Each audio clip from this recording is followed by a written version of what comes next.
That's the Republicans sawing women's rights away. Yeah, exactly. We've got sound effects. Yeah, that's all it is. Sorry about that, y'all. No, it's all right. That's all right. So you can mute for just a bit while you're not talking, and maybe it'll go away. Okay. Wow, good. Super quiet in here. All right, we are live. Come on in, everybody.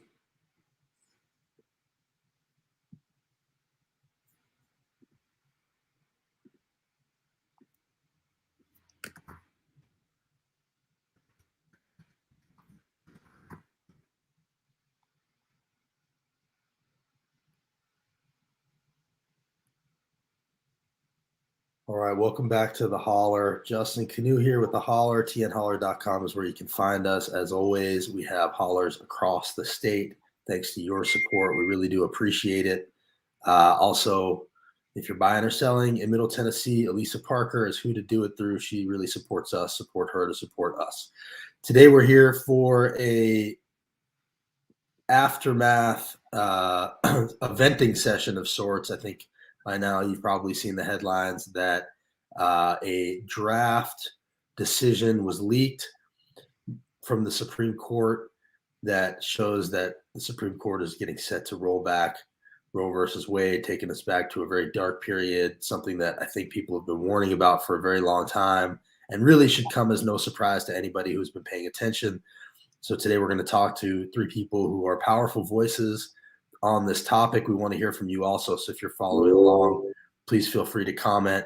We have Aftyn Behn, Rep. Gloria Johnson, and Odessa Kelly, who is running for Congress in the 7th District against Rep. Mark Green, who is one of my personal favorites. And every day that he's up there is a day too long. How are you all today? Let's start with you, Aftyn. How are you feeling?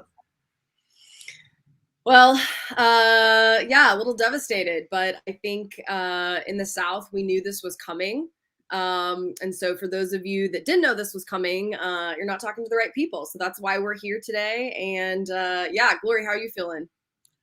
Well, I'm devastated as well and concerned about Tennessee women, concerned about Tennessee families, ready to take action. I know that it feels like the walls are caving in, but the reality is, as you said, we knew this was coming. We've been trying to let folks know that this was coming and why elections are so important and all of those things.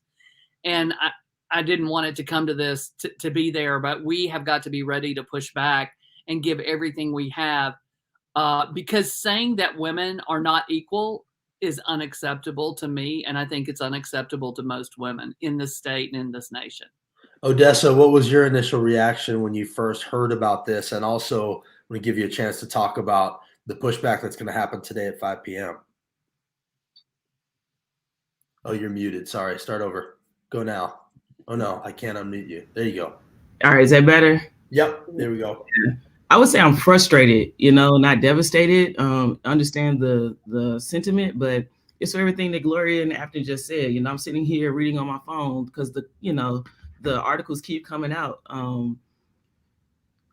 What's it going to take for us to stop being so reactionary, and being, proactive to a lot of these things? As Gloria said, it goes back to like elections and all the other things that we've been talking about for years and years, because we know that if we give, our racist state legislature the opportunity, and access to do things like this is exactly what's going to happen, and I think that this is a moment where we have to double down. And this is just all the proof that there are those in power who have got to go, and yeah, I think I'm just more frustrated because I think that we have to just it's going to be on us. We can't look to someone else to do it. It's got to be us who's got to like actionably make the change in this moment.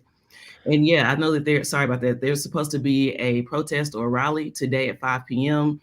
I just hit up a couple of people to get the exact the specifics. So throughout this, broadcast, I'll give it to you as it comes into me. Gloria, I saw on Midas Touch you called for a full-on strike. I see Patty in our comments calling for it also. Tell me what that means to you and what you think people should really do. I think what it's going to take something serious for them to really look at this.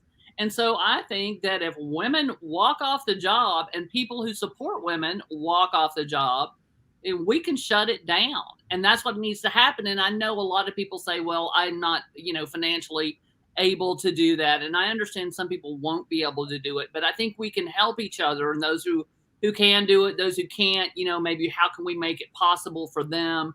Maybe some of the roles for, but we've got to think about it. However, the best way to make them pay attention, if we can shut down America's economy if we all get serious about this. And I think we should be calling for Congress to codify abortion rights and voting rights and gay marriage rights, all of these things, because we can see how these folks on the opposite side of the aisle want to control, and they want to take away women's rights. And we have to be serious. We have to show them we are serious. And Knoxville, please show up today at 5:00 at the federal courthouse. I'll be there, and a lot of others will be there. And we need to start letting people know that this is not okay, and that women are equal, and that we will fight back. Aftyn, you have your ear to the ground as well as anybody. Do you think that walk-off strikes, things like that, are things that people have an appetite for? Should we expect that kind of thing? Or, is that tough in a state like Tennessee, where it just doesn't feel like there's a ton of, push for that, really?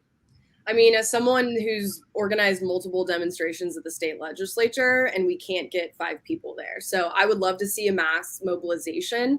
Mass mobilization really made the mark in some of these Latin American countries that just passed abortion rights. I think if we saw a mass mobilization, it would have a huge impact.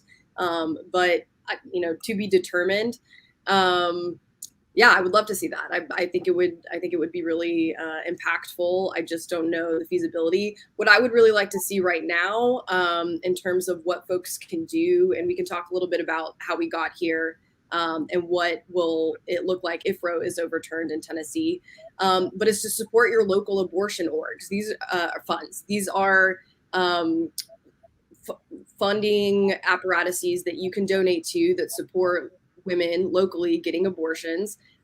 We have a few in the state of Tennessee, and we can drop the link. But these are the people that are closest to the ground doing the work already. And I think it's important to note that we were already in a post-Roe environment in the South. The level of accessibility, just the egregious behavior from our state legislators, the repressive laws that they've already enacted. And so we've already been dealing with this for a long time. There's already people on the ground responding to it. Right. And so it's important to point out that if Roe goes away, we have already passed a trigger ban here in Tennessee. We're one of, I think, a dozen or more states that have done this, mostly around the South and Southeast, so that abortion would be automatically outlawed in Tennessee if they do overturn Roe, and it would be a felony for a doctor to perform an abortion. Aftyn, I do want to hear how we got here from you for a second, but first, Odessa, what does it mean to you that, as Izzy said here, if this is real, it's about to be the first period in U.S. history where women and girls have fewer rights than their mothers and grandmothers had? What does that mean to you?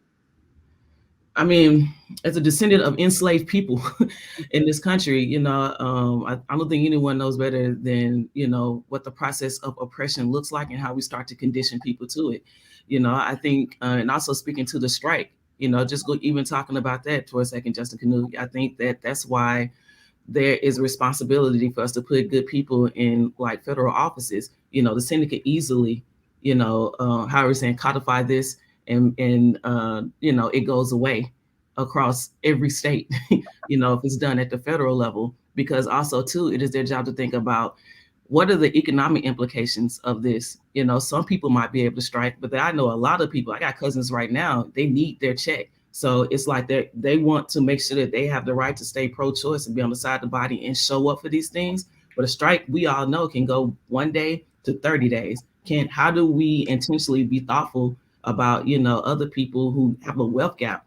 that they can't jump over to do these type of things. And that's the reason why we're supposed to have, the courts, and we're supposed to have federal officers and people like that who can intentionally think about those type of issues that might arise.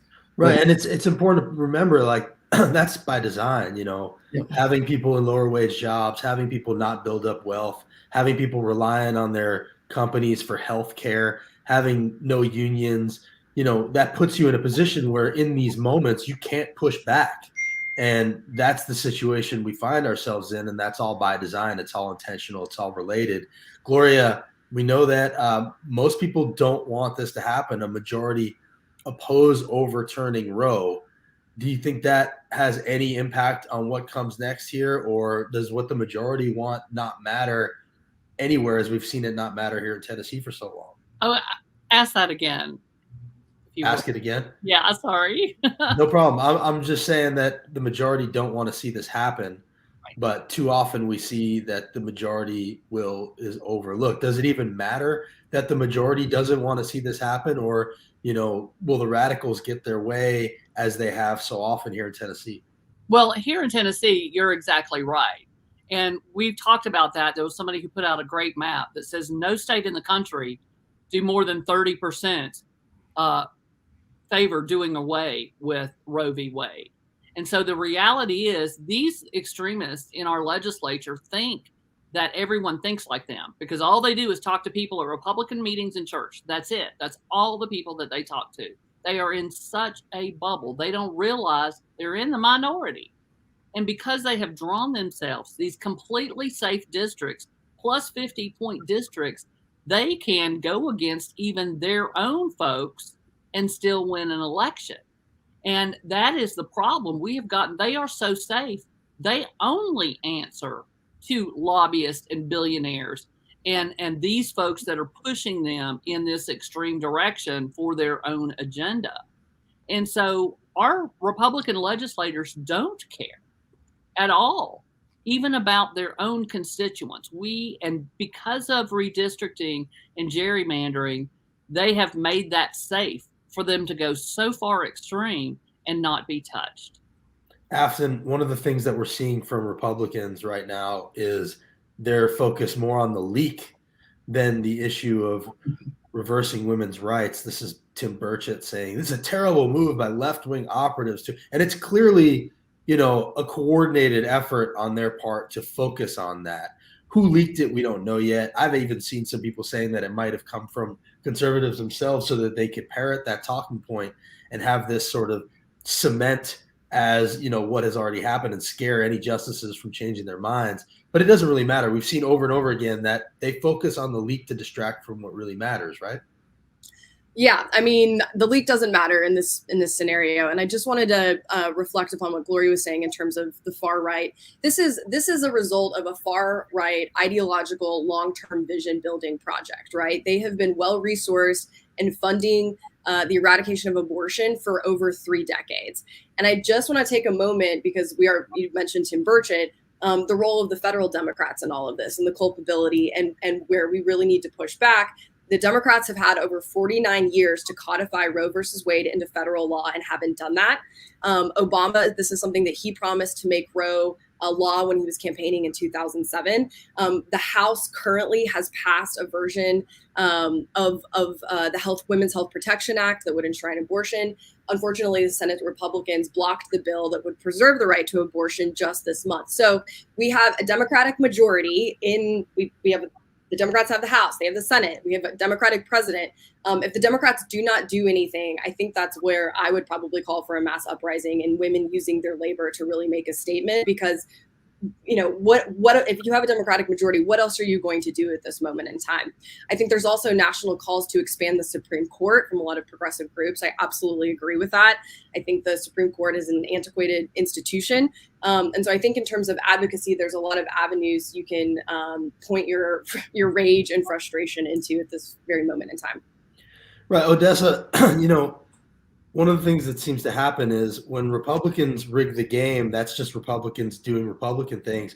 But when Democrats try to do anything legally to change a clearly rigged system where, we've had 7 of the last 8 presidents win, Democratic presidential candidates win the popular vote, but 6 of, but all the SCOTUS appointees, not all, but most of them are coming from Republicans, gerrymandering, all kinds of things. But when Democrats try to do anything to change the rules through legal means, it gets framed as them cheating. What can Democrats do here? And, how do they push back on that narrative? Ooh, you gave me the question that has not one clear answer to it, because there's so many different, intersections to that.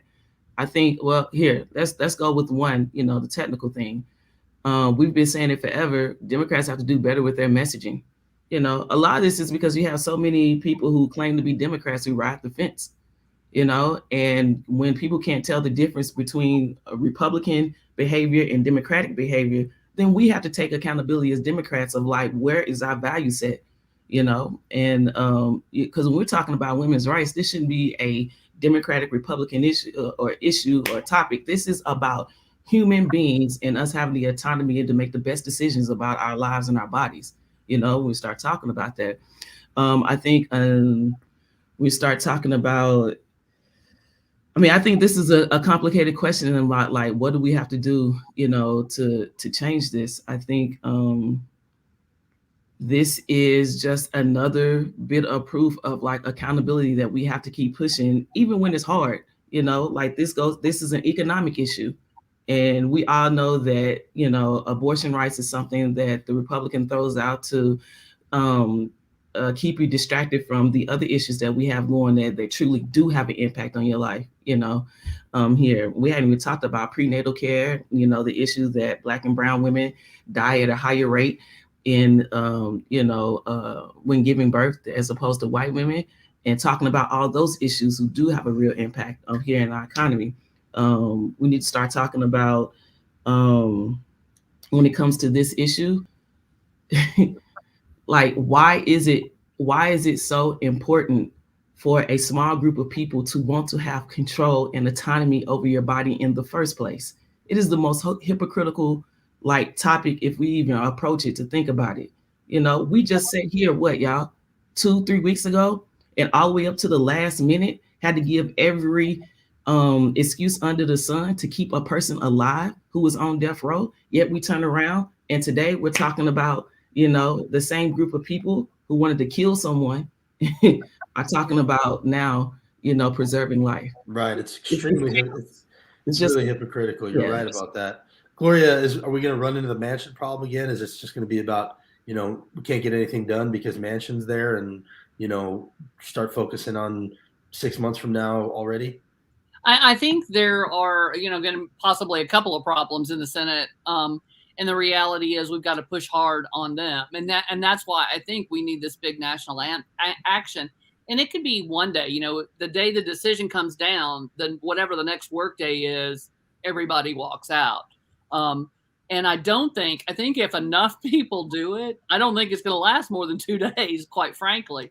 But we've got to be strategic about how we do it so as many people can participate as possible. And I know there will be some that can't.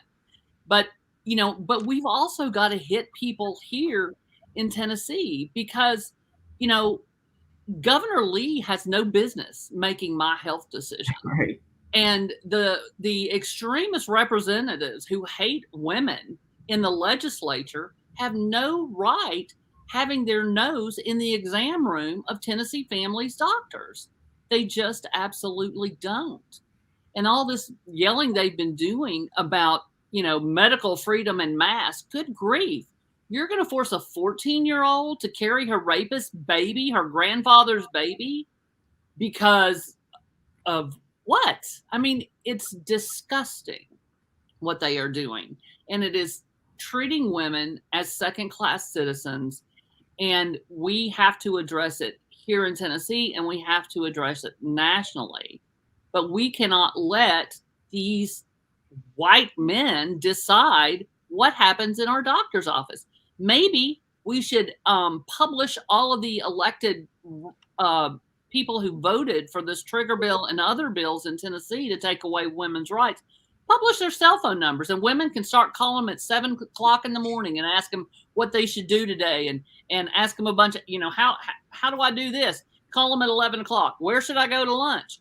If these guys are going to be deciding everything for women because we can't handle it, I don't know. I say we make their day tough. Afton, obviously we know abortion is a serious issue, especially here in Tennessee. When I ran for Congress, that's the issue that I heard about a lot. But what is the end of Roe going to look like for Tennesseans? Yeah. So I just want to reiterate to everyone that's watching, please tell your networks, your family members, abortion is still legal in Tennessee. You can still get abortions in the state of Tennessee.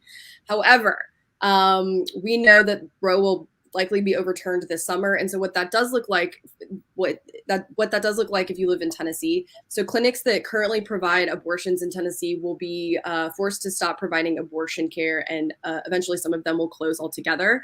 We'll see an end to legal abortion, which we've had for almost 50 years. Poor and marginalized people will be forced to give birth against their will. We'll see massive disinformation campaigns, which we're already seeing. And I think most importantly, we'll see the increased criminalization of people seeking abortions and those assisting them. So I anticipate lots of bail funds for women seeking abortions, getting caught getting abortions, women like myself that plan to travel with women getting arrested. And so, and we'll also see increased surveillance, policing, and fear. So we are really living in a dystopian reality. I tell you, ladies and gents, it's not great.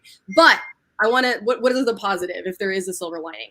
So what this does not mean for Tennessee is that groups on the ground will continue to provide training in terms of self-managed abortions. And so instead of going to a doctor, because we won't have any doctors that provide abortions, how do you do it at home? We will continue to support reproductive justice organizations and grassroots movements. And we'll continue to figure out how to get abortion pills to people. So the organizing does not stop just because Roe is overturned. I think it's important to, keep in mind that Republicans don't take care of these kids once they're born. They fight against every program that actually cares for kids, like SNAP, like Medicaid expansion. Tennessee's at the bottom in medical bankruptcies, poverty, infant and maternal mortality. The list goes on and on and on. So, this pro-life thing is really hypocritical and a misnomer. And one of the quotes that I heard was that stuck with me was that Republicans try to make abortion illegal, Democrats try to make it unnecessary, often it's a financial decision. So these are just things to keep in mind. Odessa, just one more time before we let you guys out of here. I appreciate you guys doing this. Tell us about what's going to happen today. Where can people get together if they want to make their voices heard? Justin, I'll get all the actual information to you. Okay. When I heard, like everyone else, there's supposed to be a protest. I guess at I'm pretty sure at the state capitol at 5 p.m. today. Everyone out here, like, peruse through your social media. I'm pretty sure to be out there. Yeah. Once we get the flyer, we'll put it up on my page. I'm pretty sure you're happy here at the Holler. But also, I want to double down on that as well. Like, I worked for Metro Parks in the community center, and when they had the Planned Parenthood rally back in October, I talked about this. I reached out to some of the girls. I knew a girl who had an abortion right at 14. She got pregnant at 13. She was the oldest of 6 other siblings. It had a mother who was, addicted to God knows what, but she was the caretaker in that family. And her mother had men coming in and out their house, and she gladly let the men that come in that house have their way with her, because to her, that was the best way for her to keep her family unit together and to keep her mother safe. She ended up having an abortion because as a result of her doing in her best ability as a 13-year-old now to keep her family safe. Now think about all the stories there and the implications that this have. This girl is now at North Carolina AT&T, and the last thing she wanted to do is add an 8th body to a family that's already living in small confines in the projects. So this is also class warfare. And don't let people hide behind the Bible. Far too often, especially in this state, we let people hide their ill and wicked deeds behind the Bible. And that's got to stop too. And we've got to call that out. Here we are. These are the same people that won't take slavery off the books in Tennessee, that, get mad when we try to pay people a living wage, get mad when we try to give shelter to people who are out in the cold. Then they come back and want to hide behind the Bible. And it does come down that if we would take care of all these other issues and isms that we have, then this becomes unnecessary for us to even have this conversation. Yeah, Gloria, just expand on that a little bit because, like Aftyn mentioned and Odessa mentioned, this is going to affect poor women or low income women far more than it'll impact wealthy women. Wealthy women and girls, will be able to take a trip to the states that where it's still legal and, no problem. But people who have to keep their job or have, single mothers with multiple children that can't afford childcare, that's who this is going to impact more than anybody else, right?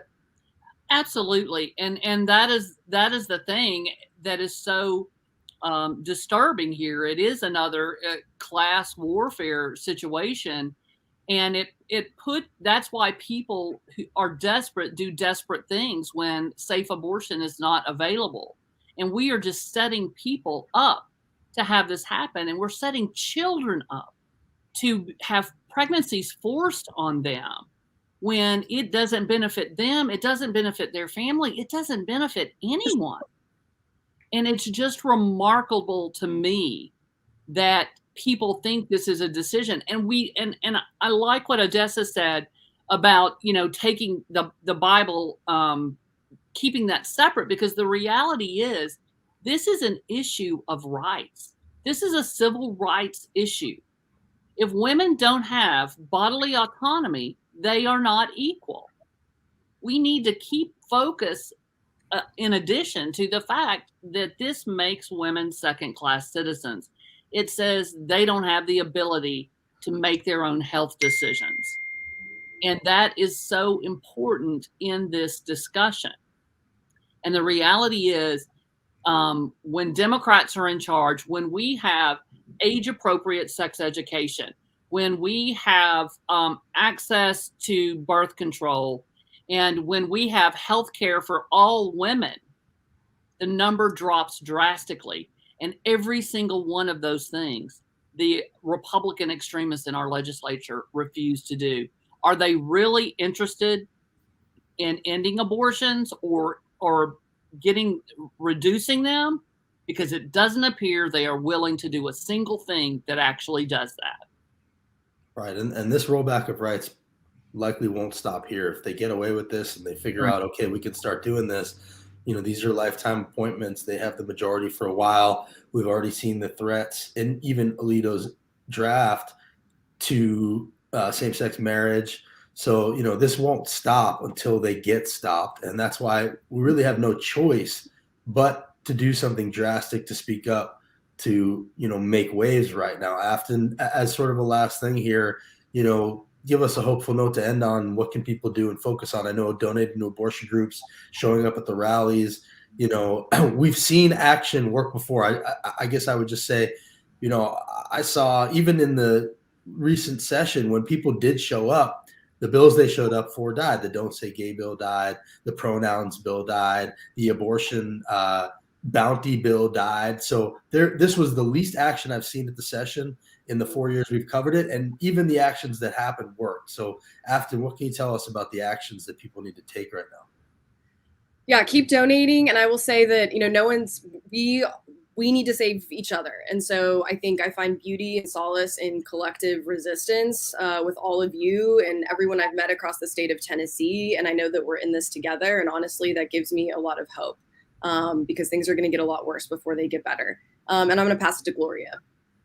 Gloria, take us out of here. What can people focus on? And, just as a final thought for people, and then we'll finish with Odessa. Well, I really would, like to finish off on those positive notes, but there was something I missed saying that I think is really critical when we just take a look at everything that we see happening specifically in Tennessee. Book banning, book burning, criminalizing, making it a felony to be homeless.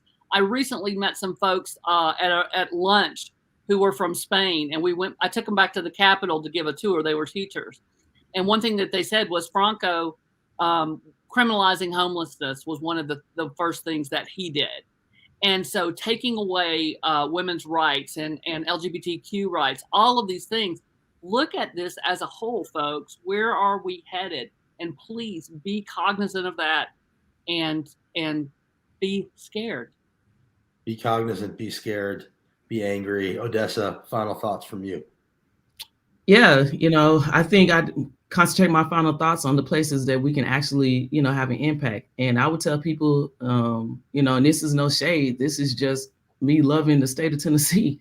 We have to be more responsible with our vote and who we vote for. And that is at every level. We got, you know, today is what, the last day for our judicials and our county clerks, and understanding how that connects to who you put in your local levels of office, your state levels, and your federal levels. You know, I'm running against a person who is very anti-women, you know, and regardless of whether you are Democrat or Republican, I am talking to you as a human being.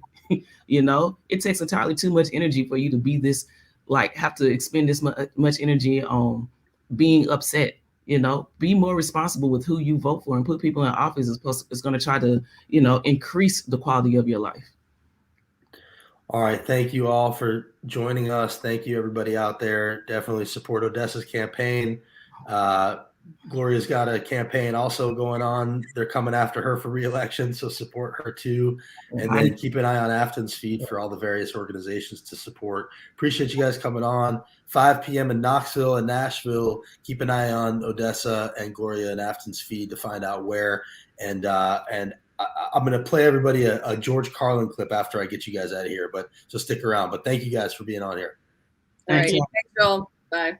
Bye. Bye.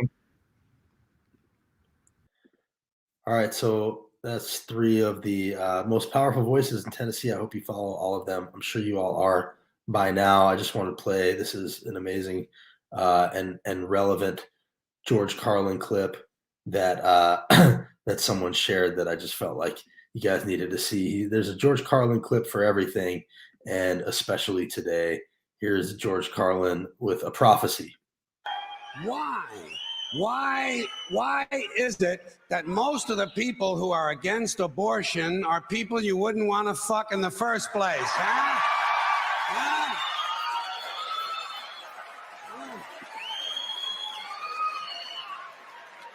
Boy, these conservatives are really something, aren't they? They're all in favor of the unborn. They will do anything for the unborn. But once you're born, you're on your own. Pro-life conservatives are obsessed with the fetus from conception to 9 months. After that, they don't want to know about you. They don't want to hear from you. No, nothing. No neonatal care, no daycare, no Head Start, no school lunch, no food stamps, no welfare, no nothing. If you're preborn, you're fine. If you're preschool, you're fucked. You're fucked.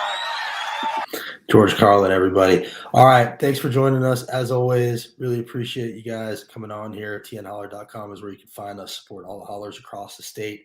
Keep an eye on the feeds. We'll be following all of this stuff. And as always, you are the holler. So please amplify and support. Thank you.